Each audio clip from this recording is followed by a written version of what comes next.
Hey everyone, this is Eric with Fresh Ground. Welcome to the Mug Life. I didn't choose the Mug Life. The Mug Life chose me.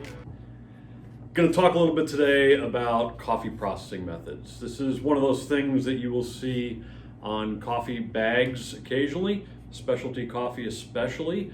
You might see things like washed process, natural process, honey process, pulp to natural, all those kinds of things.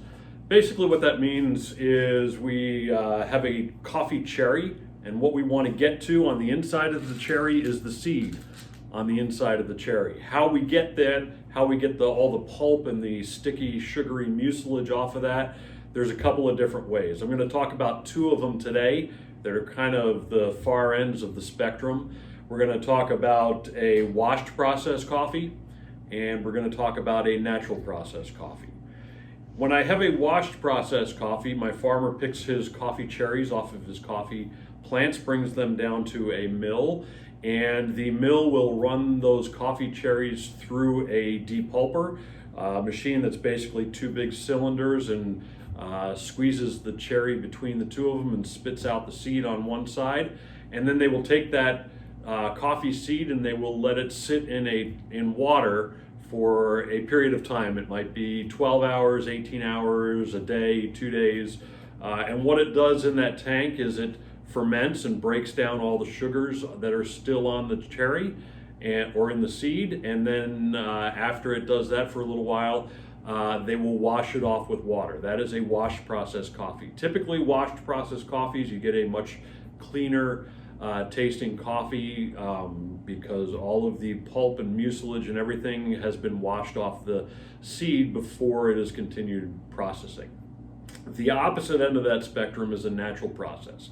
And when I get a natural process coffee, what I'll do is they'll pick the coffee cherry, they will bring it to a mill, and they will let it sit out either on raised beds or on concrete patios or something like that, with the pulp and the mucilage and everything that's in that coffee cherry out there, and it'll dry up just like a raisin. They might let it sit out for a couple of days to a couple of weeks depending on what the weather is like. And what's happening is while that cherry is sitting out in the sun and drying up, all of the sugars that are in that coffee cherry remain on the seed, and then they run it through some washing processes after it's all dried out. Typically with natural process coffees, we get a fruitier flavor to it. Natural process Ethiopians are known for being absolute fruit bombs. You get a lot of blueberry notes, some blackberry, those kind of flavors in it.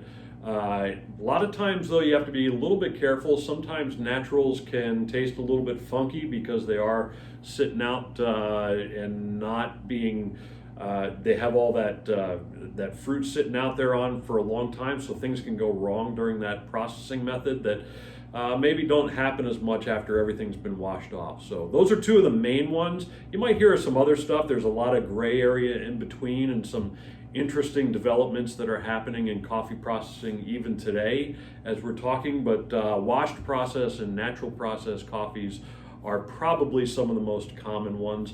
Most of the stuff that we have on our shelves is a washed process. If you select like our Ethiopian Yirgacheffe, that's a washed process coffee. We have a Guatemalan coffee and that's a washed process. Right now, we have a Brazilian coffee in this month that is a natural process coffee. Most Brazilians, a lot of Brazilian coffees are naturals in some way, shape, or form. So you can feel free to come by and try those. And in the meantime, keep serving coffee people love.